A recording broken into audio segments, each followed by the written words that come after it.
Waziri wa Nchi, Ofisi ya Waziri Mkuu, Kazi, Ajira na Mahusiano, Mheshimiwa Deus Sangu, karibu sana kwenye hafla yetu hii ya uzinduzi wa baraza letu.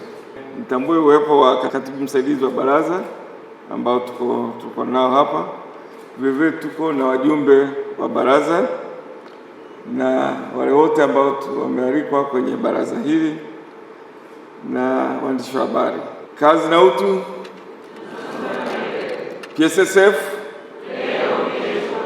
Mshikamano. Asante. Ndugu zangu, awali ya yote nianze kwa kumshukuru Mwenyezi Mungu mwingi wa rehema na ukarimu kwa kutuwezesha kukusanyika hapa kama wajumbe wa baraza la wafanyakazi wa mfuko wa hifadhi ya jamii kwa watumishi wa umma PSSSF.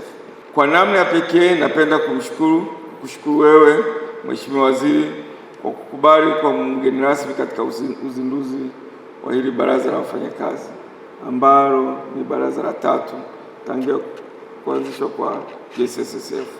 Tunakushukuru sana. Ndugu mgeni rasmi, kwa kutambua kuwa ni takwa la kisheria kupitia waraka wa Rais Presidential Circular namba 1 ya tarehe 10 mwezi wa pili mwaka 70 ambayo ilikuwa sheria ya mashirikiano katika utumishi wa umma ambayo ilikuwa ni Negotiation Machinery Act ya 2003 na sheria nyingine kuwashirikisha wafanyakazi katika kufanya maamuzi mbalimbali kupitia mabaraza ya wafanyakazi.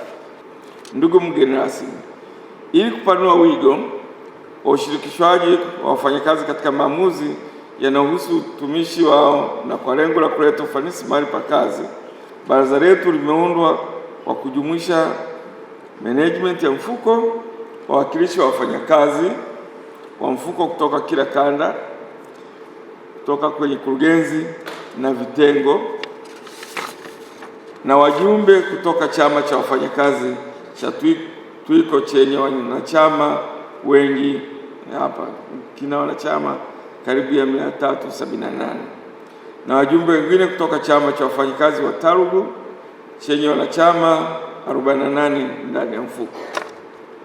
Moja ya mambo yaliyojadiliwa jana katika kikao cha baraza hili ni taarifa ya utendaji kwa nusu ya mwaka ambayo ilikuwa ya Julai mpaka Disemba kwa financial year hii ambayo tunafanya, ambapo mambo yaliyofanyika vyema ni kukusanya michango. Tumekusanya karibu ya trilioni 1.2 kwa kipindi hicho cha nusu mwaka, ambayo ni utekelezaji kama 110% ukilinganisha na malengo ambayo yalikuwa yamewekwa ya kukusanya trilioni 1.1.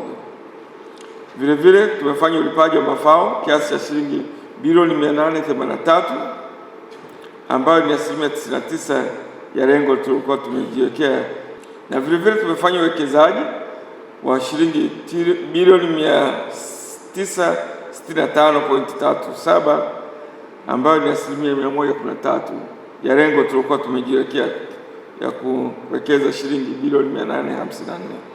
Pia mfuko ulipata hati safi ya ukaguzi kwa mwaka wa fedha ulioishia mwaka 23/24.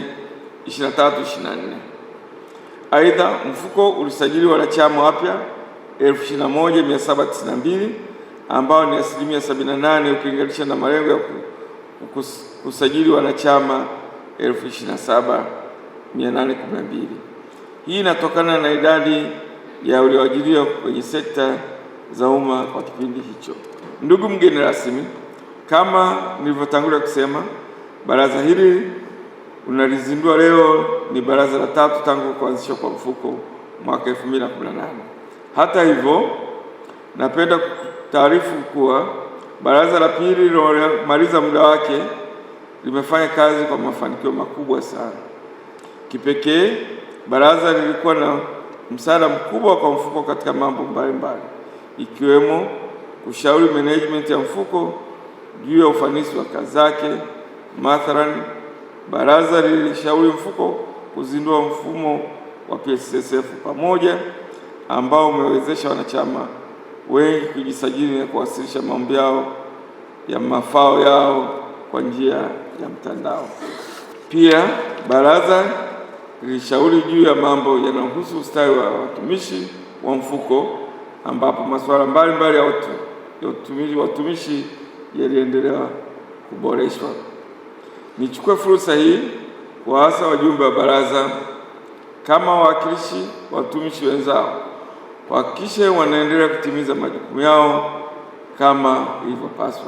Ndugu mgeni rasmi, sasa ninayo heshima kukuomba uje kuzungumza na wajumbe wa baraza na hatimaye kufanya lile tukio la kutuzindulia baraza letu la 3. Karibu sana mheshimiwa, karibu huko nyumbani. Kwamba ni moja kati ya mabaraza bora ya kuigwa, ya kufanyiwa mfano, na mimi sina shaka akisema mwenye vyama vya wafanyakazi, maana yake jambo liko hivyo. Hongereni sana DG na kupongeza na timu nzima kuruhusu mabaraza haya yaweze kufanya kazi. Na baada ya kusema haya, sasa natamka rasmi kuwa baraza la 3 la mfuko wa hifadhi ya jamii wa watumishi wa umma PSSSF limezinduliwa rasmi.